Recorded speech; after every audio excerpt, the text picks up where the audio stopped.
bisag dili ta kompleto og tools basta kabalo lang ta mo diskarte kung saan pagtirada. Impas gyapon ang trabaho on tol. So kani tol mag-assemble ta karon og cylinder head sa motor. Pero kay wa man tay gamit nga pang valve block tools tol. So buhat tag DIY nga valve block tools karon. So ngani rin gamit ato tol. Spark plug rin sa atong gamiton nya butangan lang nato og kanyo to sa motor sa interior tol. So itaw na nato ning valve keeper nya tol.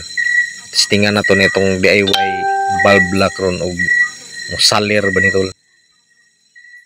So gagmay lang yun ning valve keeper tol mo nang tiyaga-tiyaga gyud ta.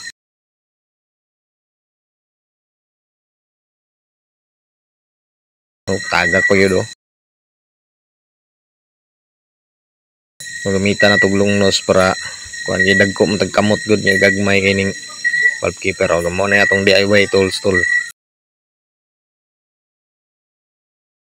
Ay wala yun mag maulawan sa taan ni ron.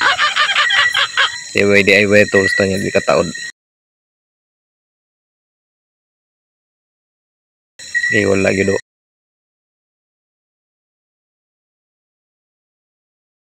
impas yun wala yun na taon ay arang-arang kaya murag wala yun palpak yun eh.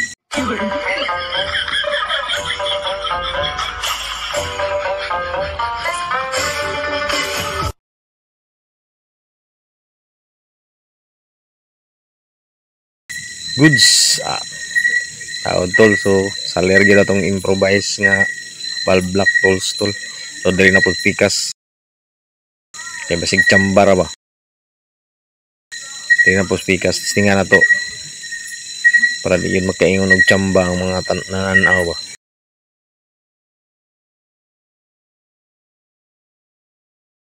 So mao ra gyapon sa isa to no taon na to ang valve keeper nya iduot naman ni siya tol para ang spring makuko ang spring ba yun no one click ra tol goods kayo.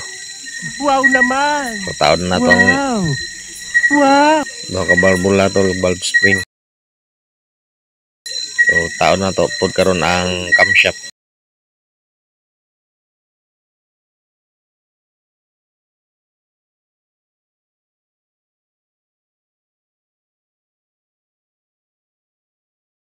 So ato nang i-tuyok control nga mo pre-play siya. Dapat pre-play siya tol. Imo na yang para ma-timing siya to siya tarong. Taon na tong duha ka rocker arm.